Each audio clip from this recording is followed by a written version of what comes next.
नमस्कार प्रेक्षकांनो, कल्पना रेसिपीमध्ये तुमचं मनापासून स्वागत। तर आज आपण हटके आणि खूप भन्नाट अशी रेसिपी बनवणार आहे, ती म्हणजे आहे पनीरचा खिम्मा। आता ही पनीर खिम्मा रेसिपी आपण कशी बनवायची ते पाहूया। आता इथे गॅसची फ्लेम चालू केली, आपण इथे पॅन ठेवला आणि आपण हा मसाला तळण्यासाठी तेल घेतलं। त्यानंतर आपण इथे 2 मोठे कांदे घेऊयात, लांब काप केलेले। आता हे सुद्धा आपण तेलामध्ये टाकून घेऊया। तेल छान तापलेलं आहे, त्याच्यात हे 2 कांदे टाकले, दगडी फूल 6 मिरी आणि या बेडगी मिरच्या 3 घेतलेल्या आहेत। आता हा मसाला इथे आपण फ्राय करायचा आहे। थोडेसे तमालपत्र याच्यात टाकूया, 3 ते 4 आपण तमालपत्र घेतलेले आहेत। हे झाल्यानंतर आपण 15 ते 20 लसणाच्या पाकळ्या घेणार आहोत।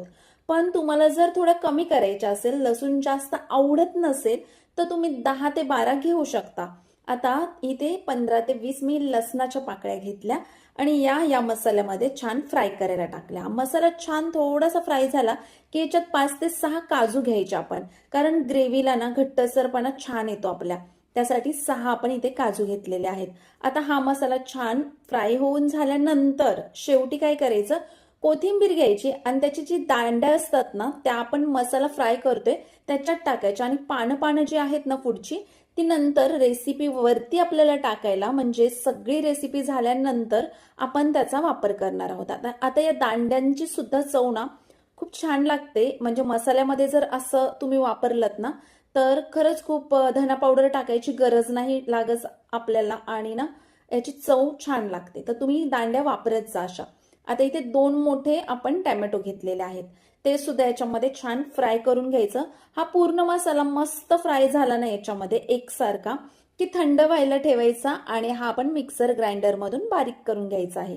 आता सगळ्यात महत्त्वाची स्टेप, आता इथे आपण ना हा पावशेर एवढा आपण पनीर घ्यायचा आणि याच्यावरती हा आपण किसून घ्यायचा आहे। आता हा किसून झाला ना, म्हणजे हे बघा अशा प्रकारे किसायचा आणि आपला हा पनीर ना हाताला जेव्हा आपण बघितला ना, म्हणजे किती बारीक झालेला आहे, तर दाणेदार असा लागला पाहिजे, म्हणजे खूप असं बारीक पेस्ट सारखा वगैरे नाही, तो कसा दाणेदार हाताला आपल्या लागला पाहिजे। चेक करायचं आपण, कुठे मोठे काप पडलेले असतील तर थोडेसे हलक्या हाताने ते चोळून घ्यायचे। आता यानंतर काय करूया, आपण इथे घ्यायच्या लसणाच्या पाकळ्या, त्या घेऊया 10 ते 12 आपण इथे लसणाच्या पाकळ्या। तुम्हाला कमी घ्यायच्या असतील, कारण आधी सुद्धा आपण मसाल्यात वापरलेल्या आहेत, थोडं कमी घ्यायचे असतील तर घ्या, पण सगळ्यात महत्त्वाचं म्हणजे फोडणीला छान लागतो। आता हा मसाला आपण बारीक करून घेतला, थंड करायला ठेवलेला। त्यानंतर इथे पॅन तोच वापरला आपण आणि त्याच्यात काय केलं, 1 चम्मच ते 1.5 चम्मच एवढं आपण बटर वापरलं फोडणीसाठी। आता हे बटर वितळलं ना की आपण काय करायचं, जे आपण काप केलेले आहेत ना बारीक लसणाचे, ते याच्यामध्ये टाकणार आहोत। आता हा आपला बटर वितळून झालेला आहे। आता आपण इथे लसणाचे काप केले होते ना, त्याची आपण इथे फोडणी देऊयात। हे पहा, अशा प्रकारे फोडणी द्यायची। मस्त याच्यामध्ये ना असे फ्राय झाले पाहिजेत, कारण त्यांचा क्रंचनेस या आपल्या रेसिपीला खूप छान टेस्ट देतो। यानंतर काय करायचं, याच्यामध्ये आपण कढीपत्ता सुद्धा टाकणार आहोत। आता आपण इथे ना कढीपत्ता टाकून घेऊयात आणि कढीपत्ता टाकून झाला ना की 8 ते 10 आपण काजू बारीक तुकडे करून घेऊया त्याचे आणि तो सुद्धा इथे टाकायचा आहे। मस्त लसूण जसं फ्राय केलं ना, तसंच आपण या काजूला सुद्धा फ्राय करायचं। याच्याने काय होतं माहितीये का, हे जे आपण फ्राय करतो आणि त्याचा कुसकुशीतपणा, म्हणजे जेव्हा आपण रेसिपी बनते आणि जेव्हा ही रेसिपी टेस्ट करायला घेतो ना, तेव्हा हे सगळे दाणेदार आपल्या दाताखाली येतात आणि खूप छान लागते। याच्यानंतर आता आपण कांदा लसूण मसाला 1 चम्मच टाकला, तोही याच्यात फ्राय केला। आणि आता घरी जो अवेलेबल असेल ना, म्हणजे माझ्याकडे घाटी मसाला आहे, तो मी घाटी मसाला इथे टाकणार आहे आणि तुमच्याकडे जर दुसरा कोणता असेल तिखटमध्ये मसाला, तर तो तुम्ही इथे टाकला तरी चालेल। घाटी मसाला टाकला तर अगदी उत्तम। आता मी हा इथे टाकला आणि हा सुद्धा छान या बटरमध्ये मिक्स करून घेतला।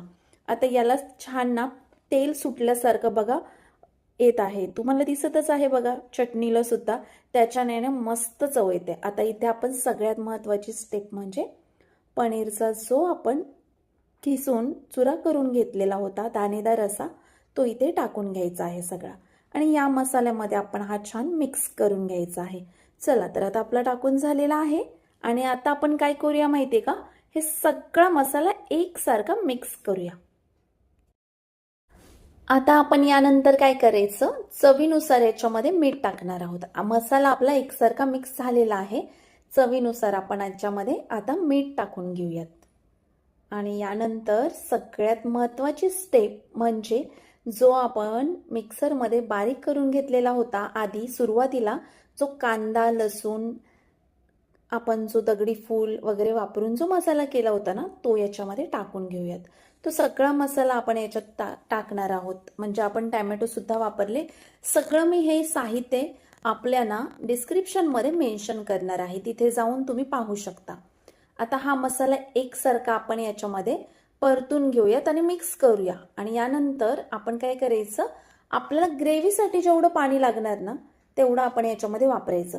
थोडंसं जास्त वापरायचं, कारण कसं होतं माहितीये का, जास्त म्हणजे खूप पातळ नाही करायची ही भाजी, थोडीशी अशी घट्टसरपणा पाहिजे तिला, तेव्हा खूप छान लागते. आणि बटर वापरल्यामुळे ना तुपट तुपट खूपच छान चव येते. आणि ही रेसिपी ना एकदा करून नक्की पहा, तुम्हाला आवडेल. आणि तुम्हाला ही रेसिपी आवडली असेल ना तर रेसिपीला लाईक करायला विसरू नका. आणि ह्या रेसिपीला मित्रमैत्रिणींसोबत शेअर सुद्धा करायचं आहे. आता इथे आपण ग्रेव्हीनुसार ना आपल्या पाणी वापरूया. इथे हे पहा, ग्रेव्हीनुसार आपण पाणी वापरलं. बघा, पण काय होतं, पनीर जेव्हा आपल्या ह्या आमटीला उकळी येईल ना भाजीला, तेव्हा ना पनीर काय होतं, थोडंसं फुलतो, त्याच्यामुळे अजून घट्टसरपणा येतो. त्यामुळे थोडं अजून पाणी घ्यायचं आहे. आणि आपण काय करायचं, पाणी घ्यायचं आणि उकळी येईपर्यंत ना याच्यावरती झाकण ठेवून द्यायचं आहे. आपण ना पटकन उकळी येण्यासाठी याच्यावरती झाकण सुद्धा ठेवणार आहोत. आता झाकण ठेवलेलं आहे आणि 5 मिनिटात ना थोडीशी फ्लेम जास्त केल्यावर उकळी येते याला. हे पहा, अशा प्रकारे छान उकळी आलेली आहे. घरामध्ये मस्त सुगंध पसरलेला आहे या भाजीचा. सगळ्यांना खूप आवडली होती. तर तुम्ही ही रेसिपी नक्की करून पाहायची आहे. हा पनीर खिम्मा नेमका कसा लागतो आणि तुमच्या इकडे अशी काही छान रेसिपी बनवतात का, म्हणजे पनीर खिम्म्यासाठी वेगळा काही मसाला वापरतात का, ते तुम्ही ना मला कमेंट्समध्ये नक्की सांगा. कारण की काय होतं माहितीये का, काही वेळेस ना तुमच्याकडची पद्धत आणि आम्ही बनवलेल्या रेसिपीची पद्धत खूप वेगळी असते. पण या रेसिपीला खूप छान चव आहे म्हणून मी तुमच्यासोबत शेअर केली. पण तुमची ही रेसिपी, तुमची ही आमटी किंवा भाजी खूप छान बनत असेल तर तुम्ही माझ्यासोबत शेअर करू शकता. आपण ती ना बनवायचा प्रयत्न करू शकतो आणि तीही लोकांपर्यंत पोहोचवायचा प्रयत्न करू शकतो. त्यामुळे तुम्ही ती मला कमेंट्समध्ये नक्की सांगा. याला छान उकळी आली आणि उकळी आल्यानंतर ना जी आपण कोथिंबीर काढून ठेवली होती ना पानं, ती बारीक चिरून घ्यायची आणि या उकळीमध्येच टाकून द्यायचं. आणि त्यानंतर आपण गॅसची फ्लेम बंद करायची आहे. आणि मस्त ना हे याच्यामध्ये मुरून जाते कोथिंबीर. आणि यानंतर आपल्याला जर थोडं बटर हवं असेल ना तर आपण याच्यामध्ये मिक्स करू शकतो वरतून, जसं की आपण पावभाजीमध्ये टाकतो किंवा मिसळमध्ये पण कोणी कोणी वापरतं त्याच प्रकारे. आणि यामुळे ना खरंच खूप छान असं ना या रेसिपीला सुगंधही छान येतो आणि ही रेसिपी बनतेही खूप छान आणि चव तर भन्नाट असते. एकदा नक्की करून पहा. बघा तिला किती घट्टसरपणा आलेला आहे. आणि ही तुम्ही पावासोबत खाल्ली तरी चालेल, पराठ्यासोबत खाल्ली तरी चालेल आणि तुम्ही भाकरी सोबत किंवा चपाती सोबत खाल्ली तरी चालेल. रेसिपी खूप छान आहे, एकदा ट्राय करायची. अजूनही सबस्क्राईब केलं नसेल तर आपल्या चॅनलला सबस्क्राईब करायचं आणि कमेंट्समध्ये नक्की सांगायचं की आपली ही रेसिपी कशी झाली होती. आता पुन्हा भेटू आपण अशाच एका नवीन रेसिपी सोबत. पण सगळ्यात महत्त्वाचं काय माहितीये का, बेल आयकॉनचं बटन ऑन करून ठेवा. म्हणजे जेव्हाही आपण एखादी रेसिपी टाकतो ना ती तुमच्यापर्यंत पहिल्यांदा पोहोचते आणि त्यानंतर तुम्हाला ती पहिल्यांदा तिचा आनंद सुद्धा घेता येतो.